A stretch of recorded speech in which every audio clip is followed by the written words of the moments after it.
Here we are, Ebbw Vale, the site of the old steelworks. This valley was the Valley of Steel, contributed so much to the worldwide making of iron, steel and tin mill products.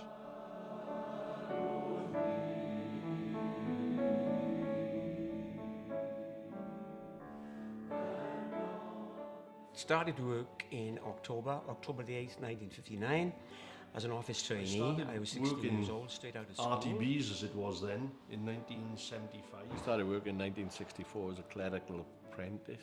I was interviewed in December 1954. Started in 1956 at 16 as an apprentice fitter and turner. The first day was quite terrifying because your induction included a walk through the hot mill. I ended up on the plant scheduling and I stayed there for 38 years.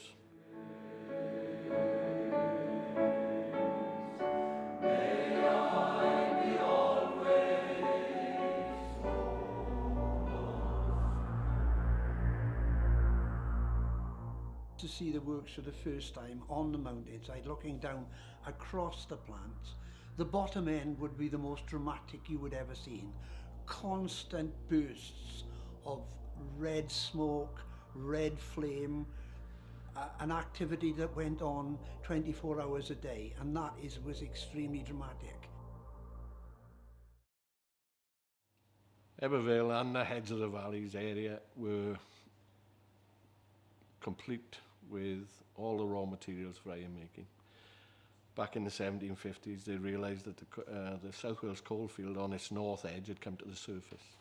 So from Blaenavon in the east to Hirwaun in the west, a lot of ironworks were set up. What Archdeacon Cox described as an inhospitable place. Why the heads of the valley? There was local sources of iron ore, obviously essential. There were sources of coal, another important factor, and there was dolomite or limestone. In the Ebbw Valley we had 3 ironworks, Beaufort Ironworks, Ebbw Vale Ironworks and Victoria Ironworks, all producing iron products, bars, billets and steel rail. The demand for iron-made products, in particular rail, was the essential driving force. But peripheral to that was all the hardware which went along with railways, like railway wagons, like wheels. Eventually steel rail was desperately needed in the entire world. Everybody looking for rail for steam railways. So every ironworks in the entire Heads of Valley area were all making as much rail as they could. To the people of Ebbw Vale, it meant long-term employment, especially in a valley which was away from the coast where most industries were developing. It was essentially an area where you had a job for life.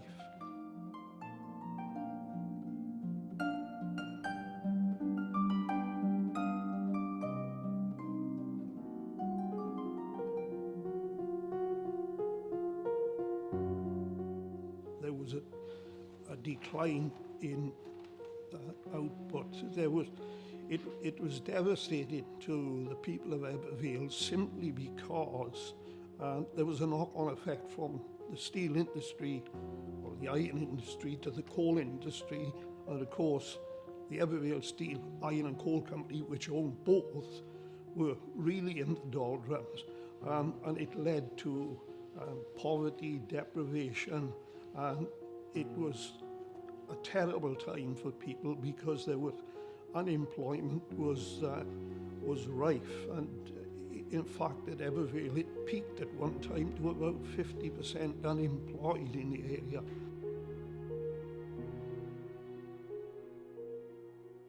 There was no comparison to the works of 1919. The works of 1919 was basically a batch type process all the way through the manufacturing process. But with the introduction of the concept of continuous hot rolling, everything was linked up.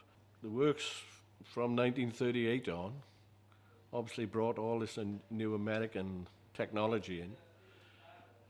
We were making coils of steel, whereas nobody else in Britain or even Europe were making coils. There was a continuation of the process, even to the finishing parts of the plant where electrolytic tinplate was made in a continuous form, which saw the decline in the tinplate industry by the batch process or the hot dip process.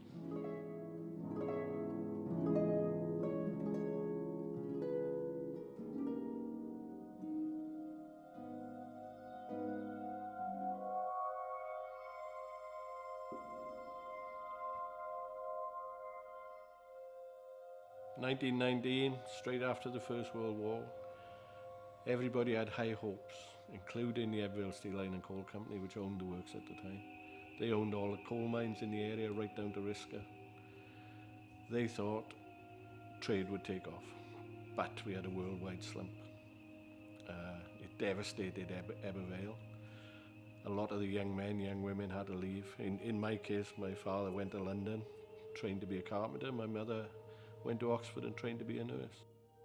Following the period where no one had work and the works wasn't a source for income, they must have felt they'd won the lottery, because they knew that from then on they would have relatively full employment for a long time. The only other town in Britain that was worse was Merthyr Tydfil, with 4 ironworks and associated coal mines, and they were up in the 60%. So the old steel towns, the coal towns, were all struggling. But at that particular time, the introduction of the continuous hot rolling process was a lifesaver and meant that there'd be employment for a long time to come. Then it was virtually no employment between 31 and 36. Then the contract was signed with Richard Thomas, and the word went out, if you come back and help us build the works, you'll have a job. And the job then was felt for life.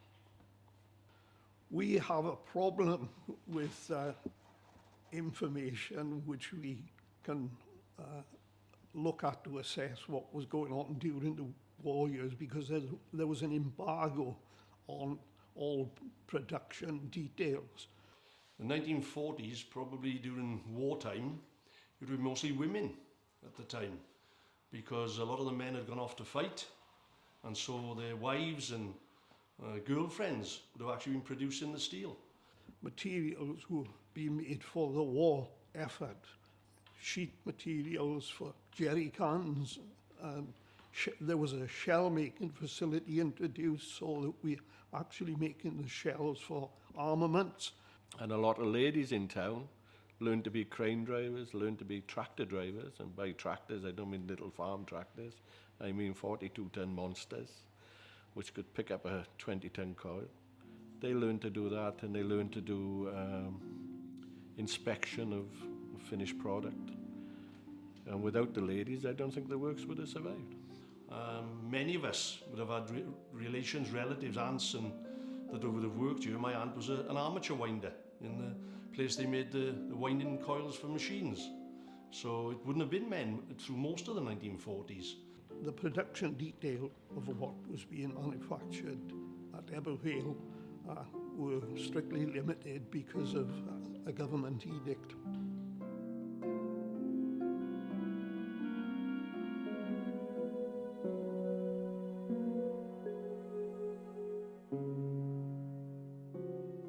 Well, I think you've got to recognise that this was a steel plant of 13,000 people. It was an integrated steel plant, which meant that they started at the bottom end with iron ore, went through the blast furnaces, through the open arc furnaces, Bessemer converters, all of which were areas of making steel, and they were dealing with red hot metal. By that very nature, it was dangerous, because any mistake that was made with red hot metal could quite easily land up in people getting killed. A safety aspect, you've only got to look at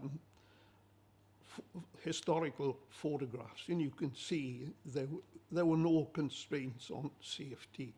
Over the years there were accidents that you couldn't even describe in the danger that people worked in.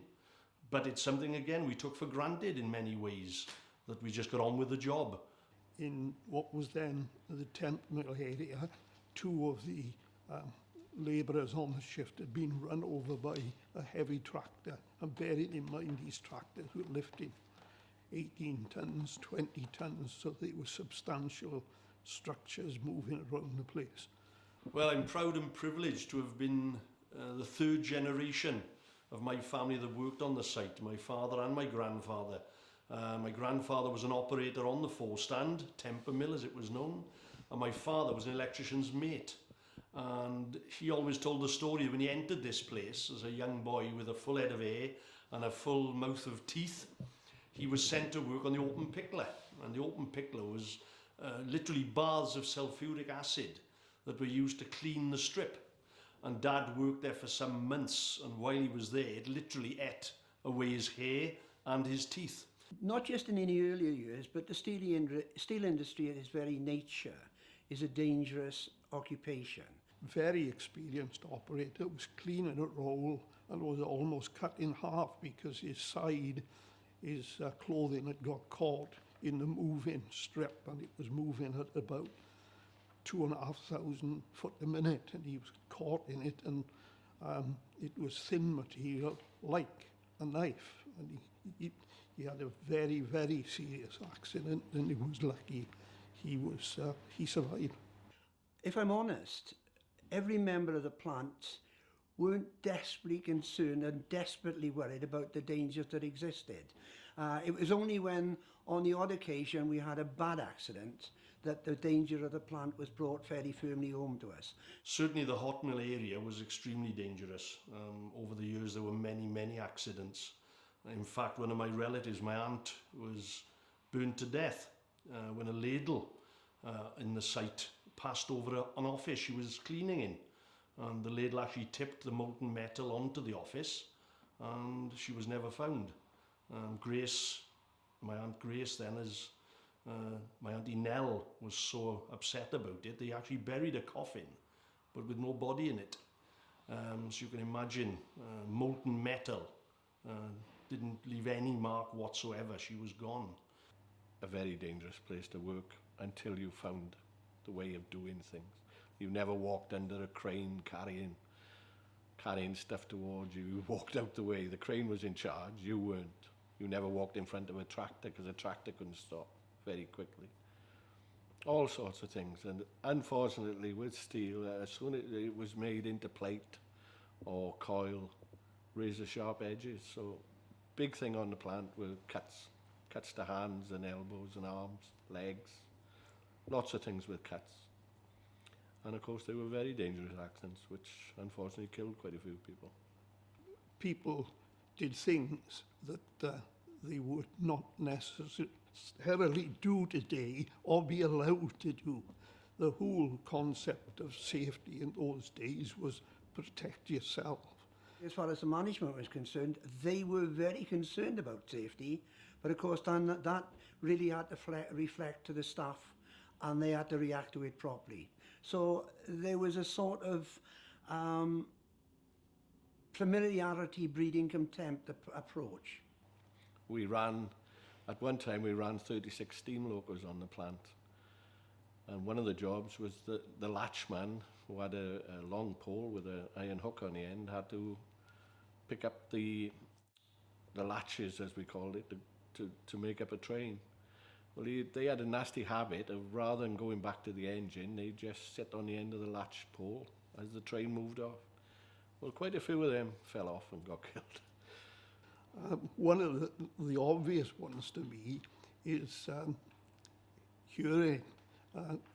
Protection was never even considered in the old days, but now there are rules which you have to adhere to. It is an entirely different concept of working in heavy industry in the early days compared to more recent years. The people who worked there took it in their stride. They knew where they could go, when they couldn't go. Unfortunately, if you were visiting, they wouldn't tell you. They were a bit naughty, some of them.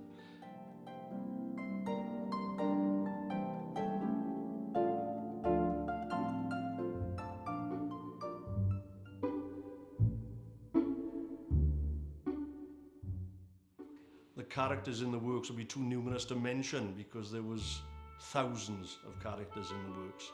And the works itself then built characters as well. But I guess the stories that people tell most of all are people like Tommy Tomato and Billy Laugh-Egg. Billy Laugh-Egg always had in his box a whole egg and half an egg. And so he was known as Billy Laugh-Egg. Ebbw Hill, who was the manager of the estates department where I came to, quite a character, an ex-major in the bomb squadron in the Second World War, did not suffer fools gladly. In fact, of the old type school, he had a big influence upon me. I tried my best not to be like him. Very interesting characters that I ever got involved with is a guy called Arthur Button, who worked in the mobile with me. And Arthur firmly believed that he was due for thespian experience on the stage. He really believed that he could make it the big time. And there was a program at the time, Huey Green, Opportunity Knocks, that if you're real old, you'll remember it. And we persuaded Arthur that he was on the show, and he actually gave an audition on the phone to supposedly to the guy himself, and it was brilliant. But that was just one example of the eccentric behaviour of Arthur, because he genuinely believed he was really good. He used to make tea in what was known then as a billy can. And there were certain individuals had their own method of protecting their billy can full of tea, because immediately you would walk away from your billy can, someone would help themselves to a drop of your tea. One individual in particular used to rinse his false teeth in the tea before he left, and he knew full well no one would touch it after that. And Mr. Sam Mutters, who was a youth club leader. He was from the East End of London, had been a commando in the Second World War. He had, in fact, run a youth club where the Cray brothers were young recruits. He came to Ebbw Vale in a completely different atmosphere down here, headed up the youth club. He was education officer as well as that. A marvellous man, huge influence on the youngsters in this particular area at the time, and had a very, very, very successful youth club which had a variety of activities. He stands out in my mind in my early youth. One of the operators with one glass eye, and his favourite trick was to drop his eye in a can of tea, and if anybody pinched it, he would show them the eye afterwards, which is not very nice, not very pleasant. There were a lot of characters around. I could write a book on them, because I was out on shifts. You used to see people at their lowest point. Dark days, we used to call them, but there were a lot of characters around. I was introduced to a guy, at the time there was no retirement age in Richard Thomas and Baldwin. As long as the men could do the job, they carried on till they finished. But I was introduced to one man, and to me, he seemed about 80. I don't know exactly how old he was, but he told me the filthiest joke I'd ever heard in my life, and I nearly fell off the chair. I thought, how can somebody that old know such a filthy joke as that?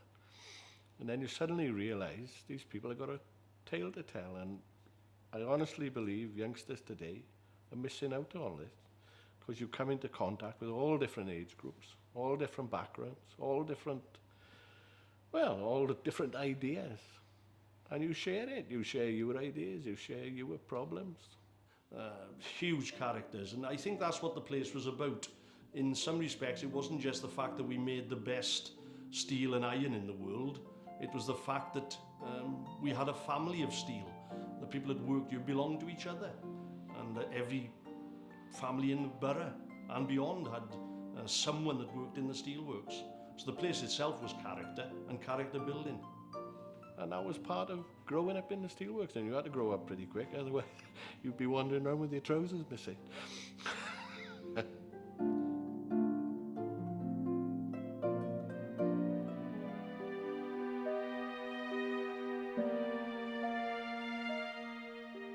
Well, I think when it came to 1970, it became apparent to all of us that certainly the hot end, the hot steel end, hot metal end, was under threats, and that those thoughts came to fruition, that the hot end did close fairly quickly. But we also felt, I think if I'm being basically honest, we knew that was the beginning of the end of the plant anyway. And so consequently, it was an extremely sad period. Well, in 1978, when the heavy end closed, we all thought that was the end of the works. Because without the iron and steel making process, I think the feel at that time was that it was the beginning of the end. As we know, the coal mill part of the plant continued right up until 2002. But the loss of the heavy end was a huge blow. And if you think at that time, I started, as I said, sometime a little before that, there was some 9,000 people here in 1978. To lose over half of that was a devastation at the time. And in all honesty, something we've never really recovered from. I felt for the area, because I knew as one of the biggest employers the effect that would have, particularly on young people, because this particular works have done so much to train young people. Now that has suddenly disappeared. The decline in bulk steel making could be seen as a spin-off of the development of the coastal plants, and in particular Ebbw Vale, as most people knew, would be affected by the development of deep water ports like Llantwern, who would take over the major steel making part of any industry. And it was then, following the decision to close the heavy end of Ebbw Vale works, which obviously included the steel making part. The closure programme was engineered in a way that the blast furnaces, then the steel making processes, and then the hot rolling processes all closed by instalments. So over a period of time, and that would have been after 1973 to about 1979, when I returned. Most of those departments had already been closed. The decision by the senior executives in the business to curtail the steelmaking activity didn't only affect steelmaking, but affected what we called the heavy end of the plant. The development that followed in the finishing end was seen as a major lifeline to a lot of people. The closure that was announced in 2001, the February of 2001, was a body blow, because it was something we didn't expect.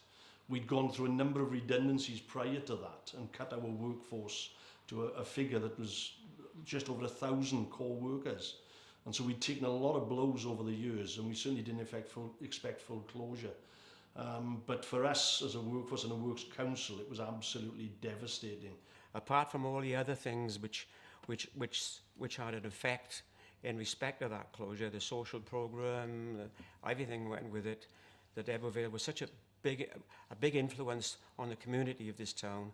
So yes, I was very, very sad indeed when that did in fact happen. And the future looked pretty bleak, I thought, in 2002 for this community.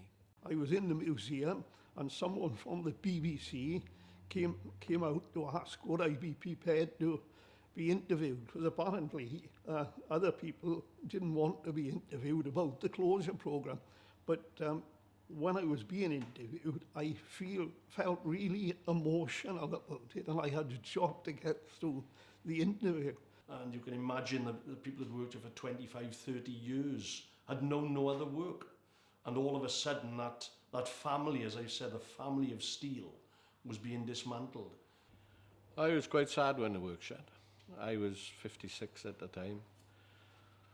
I had a very good package for finishing. Nobody offered me a job outside the plant. My one regret was I'd had 38 years of experience and I had nobody to pass it on to. That was my big regret, that I couldn't teach somebody, you know, what I thought was the right way of doing things. We actually, as a Works Council, spent the 2 years from 2001 through to the closure itself in 2002. And we worked extremely hard with management. It was a full-blown Works Council then, different to the years prior to that, I guess, when there was always a battle between unions and management, but we were all in the same boat. We faced closure together.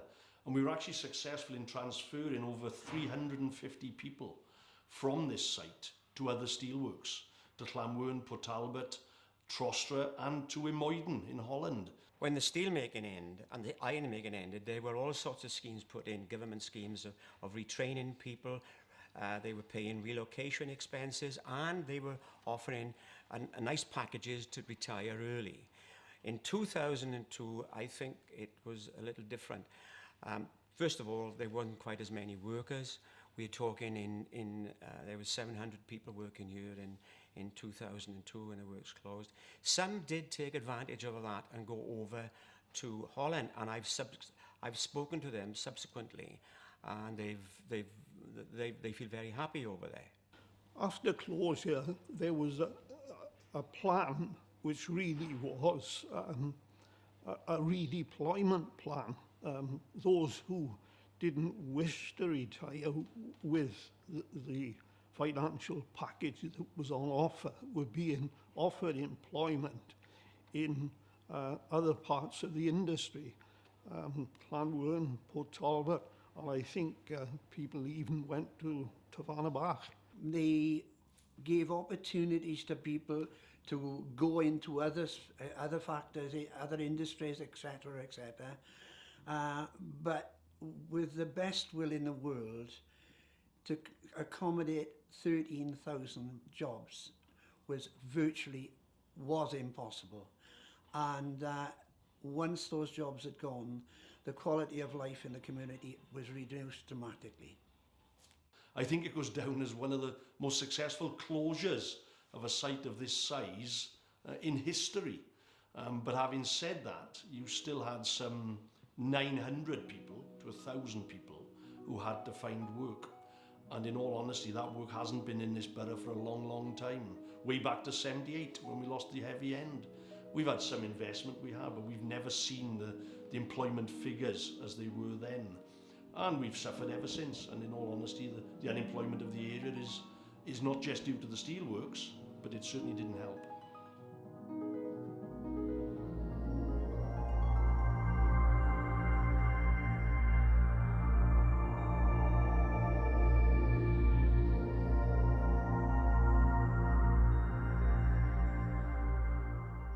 When the iron and steel making processes were ended, of course we had 150 acres of land down there, which I was involved with the department, that had to be demolished. I say that the land, I meant the plant, the machinery taken away. So it would have been a moonscape down there and a cosmetic exercise virtually to restore the area. It would have looked something like a moonscape, and it subsequently did look like a moonscape down there. But of course the salvation came in 1988 when the Borough of Blaenau Gwent wanted to put an application in for the National Garden Festival. Well, the Garden Festival of 1992, the last National Garden Festival in Britain, was also the most successful. It was built to attract 2 million visitors, and it did just that. So in the great scheme of things, it was a success. And in all honesty, it regenerated an area of this valley that needed regeneration. The hot mill had closed, and there was a devastation across that end of the valley. And so it cleaned it up, and it created some work. But obviously, it would never replace the jobs, the number of jobs, the quality of pay of the type of jobs that were here when the Steelworks was open. So yes, it had a big influence in the area. And yes, as an ex-steelworker, I could say that it did a great deal for the town. And if you look down there now, you can see the benefits of that. And that certainly wouldn't have been apparent if the Garden Festival had not taken place in 1992. The development of the Garden Festival, I believe, was a concept by the WDA and Works Management and government to use it as a method of bringing some life back into the area, which had gone into decline for many years. There were a hell of a lot of sheds left on the site, and seeing what British Steel had done in the past, I honestly thought they'd be there rusting for the next 20 years before something was done about it. As it happened, something was done immediately, and demolition started straight away. It took them 5 years to knock it all down and clear it away. As far as the morale of the town was concerned, it improved dramatically. The year of the festival was absolutely brilliant. The number of people we had in from outside, obviously in terms of bringing money into the community, was a mega bonus. And the one thing the festival had was that when it finished, it didn't land up into the sort of tip-like areas that other garden festivals did. We were determined at the time that it would continue to develop into a shopping centre and a major facility where people could still use it as a recreation park, and that exists to this day. Well, I'm delighted what's going on. I've got to be, and I'm really delighted that the general offices have survived. This is, I know it's a listed building, but the building is the sort of a lasting legacy to what was once here. And I didn't want to see it go, but it had to go. And then we had regeneration then. We've got brand new hospital, 2 brand new schools. Well, it's 1 brand new school, but it's in 2 different areas. New sports grounds, some housing. Hopefully there will be more housing. A new leisure centre is just going up. And of course we've got the new college, which has just opened. Now I live right behind the site. I've looked at sheds all my life, and all the muck and dirt. I can now see green mountains, still see stinking sheep, mind. But to me, great. Anybody want to spend money in Ebbw Vale, please come and spend it. A lot of the buildings down there are buildings that will replace buildings that presently exist. For example, the 3 comprehensive schools, the hospital, because it replaces the old Ebbw Vale Hospital, the technical college, which will now be a far more developed technical structure, and the new, what effectively is the new comprehensive school, are all parts of mega improvements. They are state-of-the-art structures, and the people of Blaenau Gwent will benefit absolutely amazingly from them. So to see the site regenerated is wonderful. The sadness to me is all we've tended to do is close buildings in other parts of the borough to relocate them to this site. We're closing a leisure centre, we're closing 4 or 5 schools to open 1, we've closed 3 hospitals to open 1, and we've moved Ebbw Vale College down here. So the job creation is extremely limited. In fact, I would go so far as to say we've probably lost jobs rather than created them by regenerating the site in the way we have. But having said that, it's better than just a hole in the ground. So we must take what we can get and build from there. There are developments down there that are new. There are houses whose fuel economies in terms of saving money. For example, they've got houses down there where it will only take £80 a year to actually heat and give water and any other form of electrical source that you want. And that's not a myth, it's happening. People are living those, people are uniquely living in those houses as an experiment for a year, and all of them have said to date that it is really the only amount of money it's cost them. So that is a mega development and will be increased. Those houses will become an estate. But to see the area where the plant was developed is fantastic, because it was derelict, and that was tragic.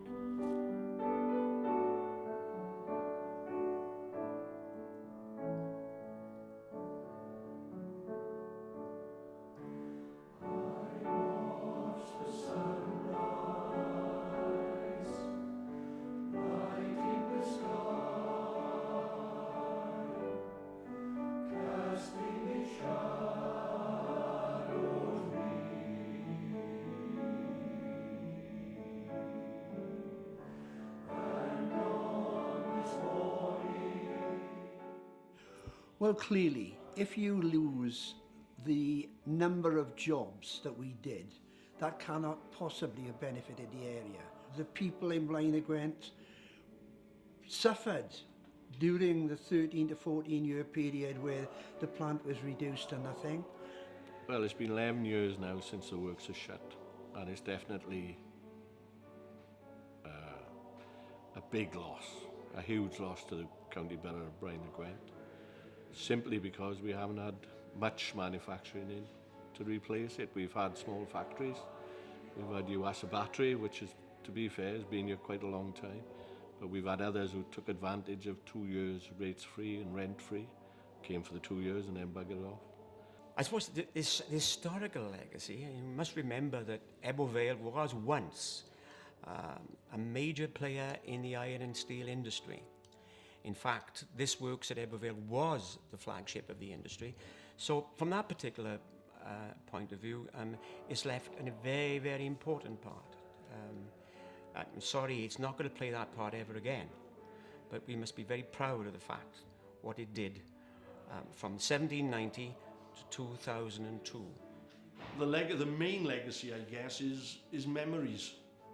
Is the memory of a wonderful place to work. And as someone said to me some little time ago, it wasn't about the buildings or the steel, it was about the people. And the people that worked together that literally died in some cases for this steelworks. They were a family and they loved each other, and the friends you met then have stayed with you forever. Unfortunately, unemployment is raising its ugly head again in the valleys, and a lot of youngsters have just moved out. I've got 2 daughters, they've moved out to get work. If you'd asked me what legacy the works gave us while it was in operation, that would be very easy. It would have been easy to say, well, the quality of life in Blaenau Gwent, the standard of living in Blaenau Gwent was superior probably to anywhere else in Wales. A wonderful workforce. You hear about the miners talking about the camaraderie. It's exactly the same in the steelworks. You'd have teams of men who wouldn't alter departments. They were offered promotion, they wouldn't go because they were leaving their crews. And for the area, we still have a link to that time through the Steelmen. Ebbw Vale Rugby Club obviously has the name, the Steelmen. So the world still knows about Ebbw Vale. A lot of fun, a lot of games. 95% of them enjoyed it. The other 5% were a pain in the butt. But you always get them everywhere. The finest steel, the finest iron makers in the world.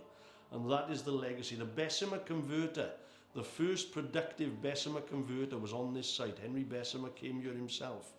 So the legacy is the process of steel and iron making and the part that Ebbw Vale has played in it, and the people of Ebbw Vale and Blaenau Gwent, the wider valley communities as well. A good employer, good wages, enabled a lot of people to get on in the world, especially the apprenticeship schemes. That's one thing we haven't mentioned. Big loss, a big loss to youngsters, all the apprentices. At one time there were 80 apprentices going in every year. All of those went all over the world.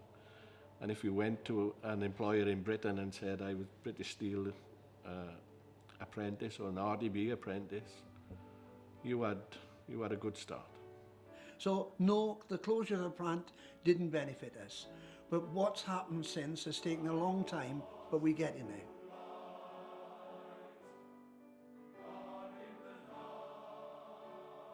On a site that once held the steelworks of Ebbw Vale and now being regenerated with new schools and a college.